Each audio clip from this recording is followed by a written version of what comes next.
Je voulais parler du fait que j'ai vécu en famille d'accueil de l'âge de 4 ans à l'âge de 20 ans.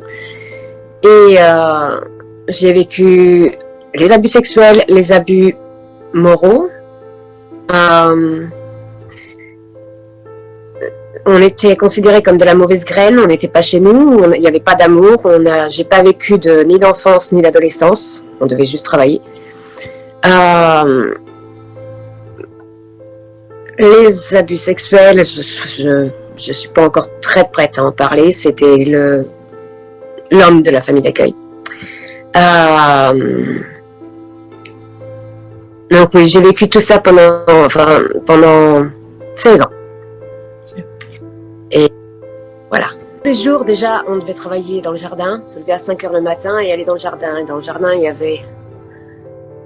avait une cabane, je sais plus comment on appelle ça, là où on met les outils et tous ces trucs-là. Et là, l'une après l'autre, il nous prenait, là. Et il nous touchait, il nous faisait des choses. Et dans la maison, il nous effleurait devant tout le monde, nous touchait le corps pratiquement devant tout le monde. Elle nous déshabillait, soi-disant pour qu'on aille se laver dans la baignoire, mais elle nous déshabillait dans la cuisine qui était juste à côté et se moquait de notre corps. Ça a commencé quand j'avais 6 ans. J'ai vécu dans un village et à plusieurs reprises, j'ai crié à la fenêtre qui donnait sur la rue. J'ai crié aidez-moi, ne me touche pas, ne me touche pas, ne me touche pas. Mais personne n'a jamais voulu. Problème relationnel, beaucoup. Problème d'anxiété, sévère anxiété, post-traumatic stress. Problème avec les gens, problème pour sortir, problème pour parler. Dépression, me sentir inutile, me sentir laide. J'ai eu la chance quand j'avais 12 ans de rencontrer ma meilleure amie et elle m'a redonné le sourire, elle m'a réappris à vivre et malgré que c'était pas très souvent, c'était qu'à l'école à l'époque, mais ça m'a beaucoup aidée.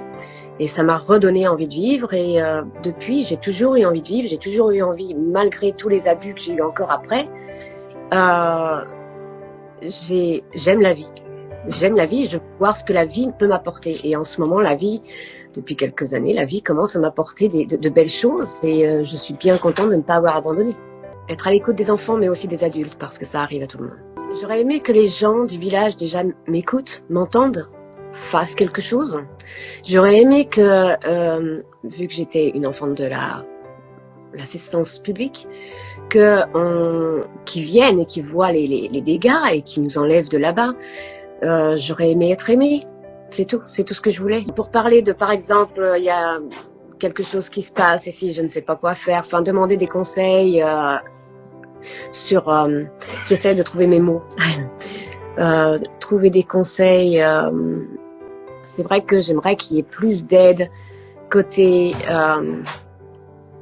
psychiatre, que les gens qui ont des vécus comme ça puissent avoir accès gratuitement à des psychiatres, psychologues, pour s'en sortir, parce que c'est pas évident, mais on peut s'en sortir.